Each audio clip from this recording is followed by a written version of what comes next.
Ya, udah semuanya jamaahnya megang ya. Halaman ya, halaman yang berikutnya. Halaman 39 ya. Kita langsung 39. Halaman 39 kitab Adabul Alim wal Muta'alim. Halaman 39. Qala al-musannif rahimahullah wa nafa'a bidarain Ki Haji Syekh Hashim Ash'ari nafallahu bihi bidarain fid dunya wal akhirah. Al-Fatihah.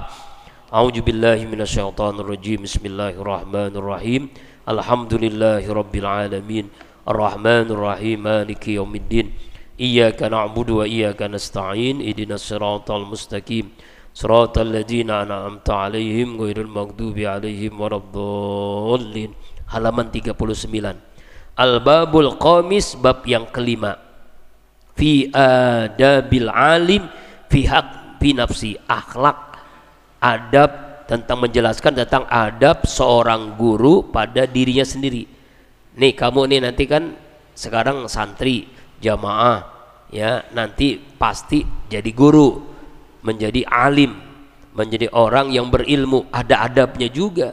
Wa fi isruna adaban, dan itu ada 20 etika akhlak adab.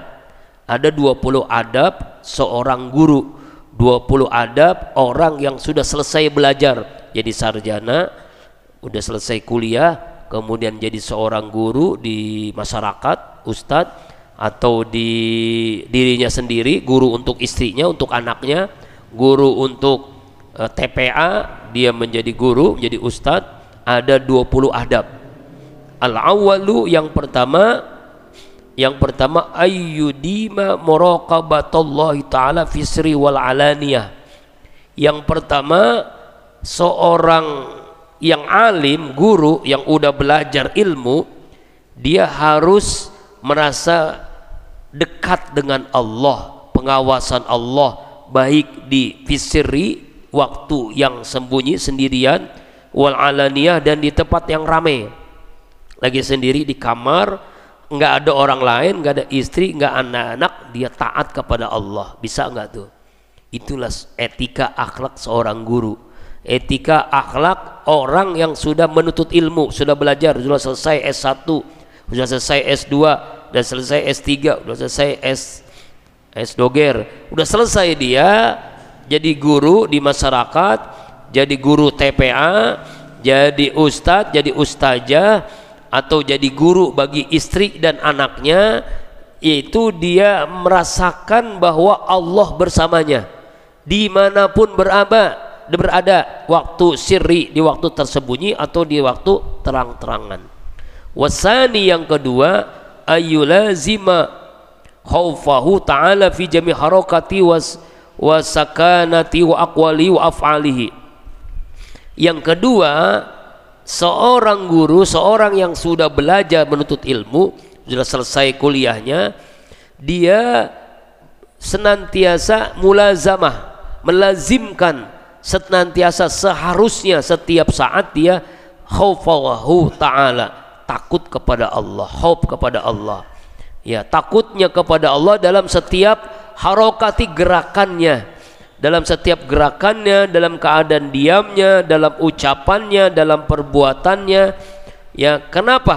Karena fa innahu aminun ala mastauda, karena dia telah diamanahkan oleh Allah ilmu ya, baik ilmu wal minal ulumi, dari ilmu, wal hikmah, dan hikmah, wal khosyah, dan perasaan takut kepada Allah, wa tarku zalika minal khiyanah, dan dia takut berkhianat kepada Allah, sebagaimana waqad qala Allah ta'ala, sebagaimana Allah telah berfirman, la tahunallahu wa rasulah wa tahunu amanatikum wa antum ta'lamun.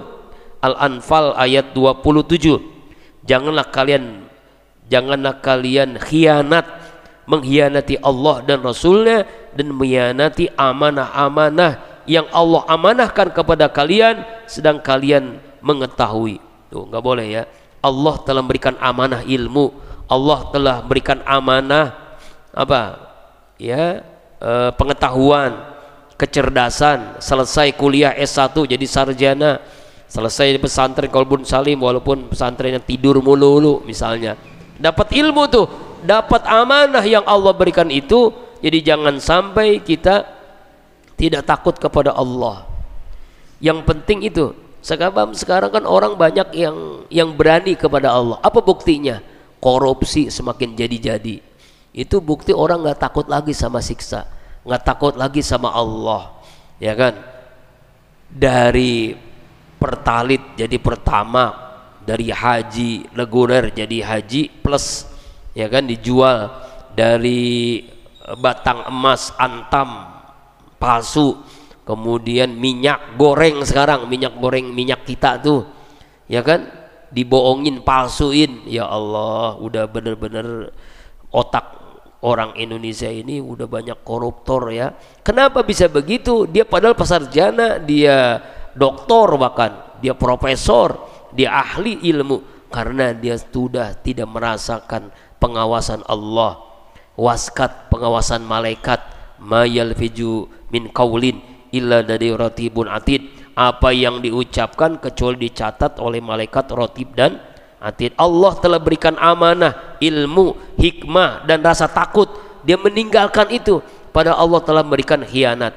Jadi janganlah kamu ya menjadi orang yang khianat terhadap Allah. Siapa itu orang yang khianat terhadap Allah? Ilmu yang dipelajarinya tidak diamalkannya. Ya, harusnya sekolah dulu SD 6 tahun, SMP 3 tahun, SMA 3 tahun, kuliah 5 tahun misalnya. Udah berapa tahun tuh? Harusnya lebih akhlaknya lebih mulia, lebih disiplin, ya. Kok kenapa kok semakin hari kok semakin jauh daripada akhlak yang mulia? Karena itu, karena dia tidak takut dengan Allah dalam setiap gerakannya, dalam setiap tingkah lakunya. Wasalisu, yang ketiga akhlak dari seorang guru, akhlak dari orang yang pernah menuntut ilmu adalah ayyulazimas sakinah, senantiasa tenang, pembawaannya tenang. Kenapa bisa tenang dia? Karena apa? Karena dekat dengan Allah. Ala bizikrillahi tasma'inul qulub, hanya dengan berzikir hatimu menjadi tenang. Mau kaya, mau miskin, mau susah, mau sehat, mau sakit, mau apapun yang terjadi, dia tenang hatinya. Kenapa bisa tenang? Karena dia mendekati Allah yang maha damai, Allah yang maha tenang. Jadi semakin dia dekat dengan Allah, maka dia akan mendapatkan sakinah, ketenangan dalam jiwanya. Ya kan, ujian kuliah belum selesai, bingung nanti skripsi, bingung menyelesaikan kuliah. Udah selesai, udah sarjana, udah skripsi selesai, bingung nyari kerja. Ya, udah dapat kerja, bingung nyari jodoh. Udah dapat jodoh, bingung nggak punya anak. Nah, begitu terus kan. Jadi ujiannya terus-terusan tuh kan. Nah, makanya orang yang punya ilmu itu ayyulazimas sakinah, tenang, pembawaannya tenang. Ketenangan itu didapati karena dia dekat dengan yang maha tenang, Allah subhanahu wa ta'ala. Ar-rabi'u, yang keempat, ayyulazimal wara. Ayyulazimal wara, wara itu artinya punya sifat wara, apik. Jangankan yang haram, yang subhat dia tinggalkan. Yang ragu-ragu, yang remeng-remeng. Contoh yang subhat begini, kita lagi jalan bawa motor atau jalan kaki, bawa sepeda, nemu duit di jalan 50.000, kita ambil apa enggak nih? Silakan kita ambil, tapi jangan dikonsumsi uang itu. Kenapa? Karena uang itu milik orang. Kita umumkan, kalau tidak ada yang mengakui, kita sedekahkan. Ini pernah kejadian berapa tahun yang lalu. Saya itu bawa sepeda goes, di jalan raya ada duit bener 50.000, kita ambil, bilang ke ayang, ke istri, yang itu ada uang 50.000. Dia main nih, mau beli sayur, mau beli kebutuhan sehari-hari. Jangan, sedekahkan, infakkan. Itu yang lebih enak. Sebab uang itu kan subhat, nggak jelas halal haramnya. Ketidakjelasan halal haramnya itulah waro, mampu apik menjaga sesuatu yang yang tidak jelas halal dan haramnya. Itulah seorang guru, seorang yang sudah menuntut ilmu. Ar-rabi'u wal khamisu, yang kelima, ayulazima tawadu'a, dia harus senantiasa bersikap tawadu. Tawadu tahu, rendah diri, rendah hati. Ada dua ya, ada rendah diri, ada rendah hati. Kalau rendah diri itu kepada Allah, rendah hati kepada manusia. Kepada Allah rendah diri, bertawadu kepada Allah. Man tawadu'a rafa Allah, siapa yang tawadu Allah angkat derajatnya. Siapa yang sombong Allah rendahkan kedudukannya. Ya, makanya tawadu. Ada teman saya Ustadz, tawadu itu artinya tahu enggak ente? Tahu warna duit katanya. Singkatan tawadu, tahu warna duit, ada-ada aja. Bukan ya. Tawadu itu rendah diri kepada Allah, rendah hati kepada manusia. Kita dititipin Allah ilmu, jangan sombong. Allah telah menitipkan ilmu ini, jangan sombong ya, karena Allah yang memberikan ilmu. Al-alim itu hanya Allah. Jadi yang kelima ini kita diperintahkan sebagai adab, etika, akhlak seorang guru adalah tawadu. As-sadisu, yang kelima, yang keenam, maaf. As-sadisu, yang keenam, ayulazimul khusu' lillahi ta'ala, harus melazimkan dalam dirinya khusyuk kepada Allah. Khusyuk ini dalam ibadah, khusyuk dalam sholat, khusyuk dalam zikir, khusyuk dalam baca Al-Quran. Saya tanya nih, kira-kira khusyuk baca status, baca handphone, medsos, apa khusyuk baca Quran? Kadang-kadang kita handphone kita buka, medsos 50 menit bisa khusyuk. Kita sholat 5 menit nggak khusyuk-khusyuk, benar nggak? Nah itulah. Nah seorang guru, seorang yang sudah mendapatkan gelar sarjana, sudah selesai kuliah, sudah selesai menuntut ilmu, harus mempunyai sifat khusyuk kepada Allah. Khusyuk kepada Allah ya, sebagaimana wa mimma kata Malik radhiyallahu anhu ila Rasid ija alimta ilman falyara alaika asaruhu. Jadi sebagaimana dikatakan oleh Imam Malik radhiyallahu anhu kepada Rasid. Rasid ini artinya kepada muridnya ya, yaitu harus apa? Ya, kita harus menjadi orang yang ija alimta ilman falyara alaika asaru waraqa wa sakinatu wa hilmuhu liqauli ta'ala al ulama warasatul anbiya. Apabila kalian mengajarkan ilmu, engkau melihat asar daripada ilmu, ketenangan dan hilmu. Kenapa? Karena al ulama'u warasatul anbiya, ulama itu pewaris para nabi. Jadi pewaris. Sekarang kita nggak ketemu nabi, nggak ketemu Nabi Muhammad, nggak ketemu Nabi Musa, Nabi Isa, tapi kita ketemu ulama. Siapa dia? Orang yang diwariskan ilmu. Ulama itu adalah warasatul anbiya, pewaris para nabi. Ya, makanya pentingnya kita menjadi orang yang takut, menjadi orang yang khusyuk. Ya, ta'allamul ilmi wa ta'lamu as-sakinah wal waqar. Berkata Umar radhiyallahu anhu, belajarlah ilmu, belajarlah kalian ketenangan. Ketenangan, sakinah. Sakinah itu ketenangan, ketenangan. Jadi dengan kita menuntut ilmu, maka Allah akan berikan ketenangan. Wa qala ba'dus salaf, berkata sebagian ulama salaf, haqqu 'alal 'alim ayatawaddu'a lillahi ta'ala fi sirri wa alaniyah. Haknya, kewajiban atas seorang yang alim, dia tawadu kepada Allah ketika dalam keadaan sembunyi-sembunyi atau terang-terangan. Sembunyi atau terang-terangan. Kenapa? Karena bisa jadi ada orang tawadu itu ketika ada orang lain, tapi ketika sendiri dia nggak bisa tawadu, dia sombong. Nauzubillahi min dzalik. Makanya diingatkan di sini oleh sebagian ulama salaf supaya kita menjadi orang yang tawadu ketika dalam keadaan sunyi, dalam keadaan terang-terangan. Ya itu. Yang kemudian wasabiu, yang ketujuh. Ini banyak ya, ada 20 kan. Yang ketujuh.